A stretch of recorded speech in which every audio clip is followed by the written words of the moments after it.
Welcome to Caseback Watches, my name is Tim, and in this episode I'd like to speak about leather. About the question, what makes a good leather strap? And I collected over the years, I think, 200 to 300 leather straps. This is a side effect being a flipper, and I was a watch flipper, yes. And I collected some experience with the material leather and with methods to make quality leather products. And so what I want to do in this video, I don't want to show you the shiny new products. I will show you the worn crap and worn good things so that we can see what comes off first, what leather quality can last, what leather quality cannot last. And so I will show you quite some examples in the lightbox so that we can examine in detail what makes a good leather strap. Then the next series of wallet is ready, thanks to the curfew here. 15 pieces, Kaufmann leather with 2 card holders. Some viewers requested 2 card holders. And how to buy this wallet I will I will tell you at the end of this video. I will show you this product in the lightbox as well. I will give you a bit information how I made this or how they are traditionally made. And so this is then the second part of the video. And the outro is a nice little song I've recorded for you. This is Oriental Shuffle, written in the 30s by Django Reinhardt. And back in the 30s they thought, well, that's the way Oriental music sounds like, which is not the case. But the kids sang it then all day long, this little melody. And so I thought, yeah, good material for the channel. And now let's go in the lightbox. Let's check some watch straps. Okay, let's begin with the first example. This is a Kaufmann strap from Germany, ostrich. And this is a high quality strap, in fact heavily worn as you can see. But let's go over every aspect here. Let's begin with the surface, with the leather here. What you want is, let's say, a natural looking surface, even when it's colored. You don't want anything what looks like plastic or artificial. Here you have an example. See that? See the difference? This is a cheap ostrich, this is a high quality ostrich, and you can spot the difference. Another example is if you see cheap alligator straps. See this? This looks highly artificial, looks like plastic, and I can bet if this was worn, then you could pull off the first layer of varnish here.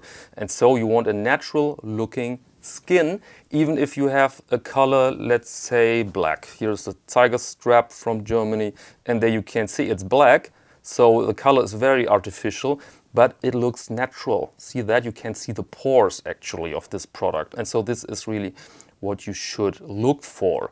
Next comes the stitching. Here you can see a white contrast stitching, and it's not very thick. And so we can assume that this is a decorative stitching without a real function because the layers here are glued together. This is a bit of a shame, but the industry does it. They really trust on their glue, and the stitching is decorative in most cases. Here you could say, well, this is a really nice looking strap with a very substantial stitching in a contrast color, this thick yarn, but what's this? This is another yarn. Do you see this? This is only the effect. They've used this yarn only for this surface and then another yarn for this. And so this is a bit crazy, and it shows that the details make the product. Here you have a Dubey Schaldenbrand strap. Same thing. Here you see this stitching and you think, wow, this is a good looking thread and it's neatly done, and then you have another thread on the inside. So this is a bit crazy. I would look here for quality, but it's very hard to find this, to be honest, because the industry says glue, glue, glue, we glue everything together and that's it. And this, by the way, is the reason why these straps are so popular nowadays amongst manufacturers, because they are very affordable to make. You don't have stitching, you don't have quality issues with yarn and everything. You just put 2 layers of leather together with a heavy amount of glue and a bit of stitching here, and ready is your strap. And I was a bit skeptical, but I had to understand that some of these straps are really okay. I've worn this strap here and it's a really sturdy, good working thing. Next part is the underside of a strap. Often you see something like this here, that you have, this is a Rios strap, fake alligator, but again, by the way, you see fake alligator, it's printed, yes, but it still is really good looking leather, good leather quality. And often you find then this here, this sort of lining. And this is a traditional way to cut costs, to keep the price low, because it's the same thing when you buy a suit. They don't make the pocket insides with outer fabric. This would be a waste of fabric. They use another fabric for the inside of the pockets. Same thing here. You use another material, often a veg-tanned calf, very thin calf skin for lining, because it's more comfortable and it's a, let's say, traditional and reasonable way to keep the price of the product rather low. And this is, in my eyes, rather a good sign. It means that the manufacturer sticks to traditional methods and knowledge. Next important point are the edges. The edges should be sealed. See that? This is rubber. This is ink edge. This is a liquid rubber, so to speak, and it's important. Often when you see a very cheap strap with okay leather quality and you ask yourself, how can they do this? Then they cut costs here. Then this is unsealed sometimes, and this is absolutely toxic because moisture can enter the leather and will ruin the leather. And so you find in most cases ink edge on the edges, which is a good thing. And when it comes off, then you should renew it, or you can forget your strap. This is ink edge. So this is a focus. This is a milky substance. Do you see this? This is ink edge. Next difference is chrome tanned versus veg tanned. This is a bit like watercolor and oil color. Both have their function, both can come in high quality and low quality. Both are very different. Here you see an Eichmüller strap. This is veg tanned, vegetable tanned. This is chrome tanned, and you can spot the difference. Here you have more structure, the natural structure of the leather, which is nice for rustic straps like this one here. And here they wanted to create this fine, shiny surface, but with open pores, and this is then in most cases chrome tanned. And as said, you can buy very low quality veg tanned straps and very low quality chrome tanned strap. It's not so much to say something about quality, it's just a method or just a difference like oil color and watercolor. This is a Vostok, by the way. The next point are clasps, and forget them. I think there are 2 or 3 factories in the world, and they produce those clasp. Nobody ever has a problem with clasp. They all seem all the same, and so I will skip that here. Clasps are pretty boring and not really a problem. Okay, and now let's go to the wallets. Here you see the prototype I've made a couple of months ago with 2 card holders, because viewers said it would be really handy to have a little bit more space for cards. And you see this is a very nice leather tone, very nice color, calf skin, chrome tanned, with handmade saddle stitch in a contrast tone. The version for sale is this, and you can see the improvements. This is unworn, of course, but the stitching here is way better. I've used another thread. And sometimes people ask, why hand stitching? Easy answer, it lasts. It looks good, it looks natural, and it lasts better.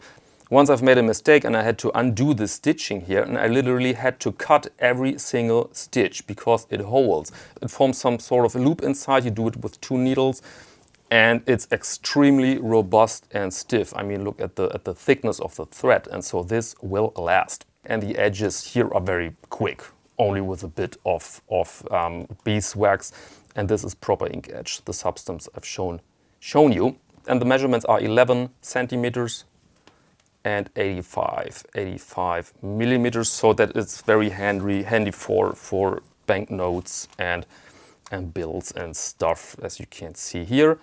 And I've experimented a lot with material to find really the best, because the joke is, if you do this on a small scale, then you can buy only the best, let's say, thread you can get, because in the calculation it doesn't make such a difference. I need 1 roll of this for an entire series of wallets.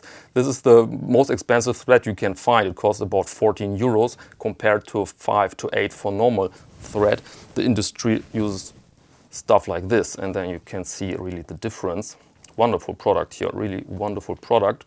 And by the way, you can find such wallets on, let's say, on Etsy for little money, for very little money, and then you can ask yourself, how is this possible? Answer is poor leather quality, machine executed stitches, and sometimes the lack of a finishing here, because this is very, very time consuming, and often they just create the surface, the stitching by machine, and they just let this open, which is really not a good way to treat leather, because moisture will enter here and will ruin the product in no time.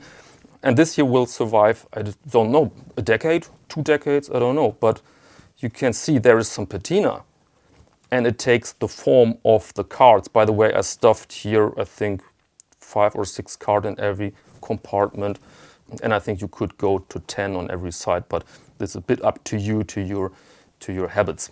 Logo stamp, by the way, is very subtle. Some people ask me if I can do a branding here, but you know what? I don't want to burn the surface. The surface of the leather is the strongest part, and burn something in it, I don't know. No, I think I prefer this subtle appearance here.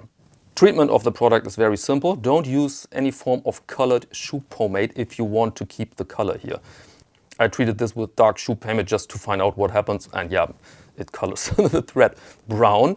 And so I would suggest you use also for shoes, but this comes in various forms. This is this, I don't know how to call this milky substance here you find in many forms from many brands. Smells like beeswax and is absolutely not toxic, so I can use it for my fingers here. Okay, this is the product, and now let's go back. How to order? Very simple, like the last time. The price for one wallet is 160 euros. This reflects the work, the material, the time. To be honest, the calculation is not so much on my side this time because of the 2 card holders and the more narrow stitching and some other details, but that's fine, I think. And I can offer free shipping worldwide again. I'm so happy that this worked out. I'm paranoid when it comes to DHL and they tell you, no problem, sir, to ship that wallet to Canada or the United States. But I thought, but every wallet went through in 2.5 weeks. And of course, 2.5 weeks are 2.5 weeks. But I was pretty impressed by that. I mean, with tracking and everything. And every wallet, of course, comes with a proper bill and 3 years warranty. And so if you want one, then please just write to Caseback Watches at iCloud.com. Write me only your name and your country so that I can distribute the wallets a bit around the globe and not everything goes in one direction. And then I will get back to you with payment informations. It's basically PayPal. I have to stop using the word PayPal. The guilty man here is Paul Pluter. And if you watch this video several days after the release, then it's very likely that all of the wallets are sold. Very sorry, I cannot make more because this is a one-man show here and I do this not as a full-time business. It's just a side thing which I really, really enjoy. And now at the end of this video you can ask, what does he do with the money for the wallets? And the answer is what every gentleman with reason does. Shoes. I've bought myself Allen Edmonds. This strand, very happy with the product. Pretty expensive in Europe. I've seen them in an US online shop for $275 or $300 in that region. And here they cost 400 euros. Quite a difference, but, oh, excuse me, but yeah, what can we do? Okay, that's enough for one video. If you want to have updates about future projects, then please follow me on Instagram. It's caseback_Tim. And now let me thank you very much for your attention and until next time.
you.